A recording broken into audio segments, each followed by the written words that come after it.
Iyon mga kapegs, nakaharvest na tayo mga kapegs, ano? Makakagulay na tayo. Gulay na tayo. Ito mga kapegs, harvest natin ito.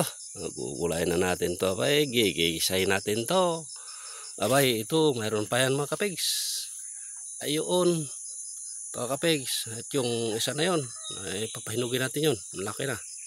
Ay, mga kapegs, ganun lang. Okay mga kapegs, kunting tiyaga lang mga kapegs. Ganun talaga ang buhay. Tanim-tanim lang tayo ng gulay. Okay mga kapegs, kailangan talaga magsikap. Kunting sikap mga kapegs. Hindi tayo asa sa bili-bili. Kahit probinsya ito mga kapegs, mahal din mga gulay. Kaya may lupa naman na pwede tayo magtanim. Abay, magtanim lang tayo ng gulay. Pat may anihin tayo, hindi na tayo bibili. Ganun lang mga kapegs. Ganun lang ang buhay mga kapegs, ano?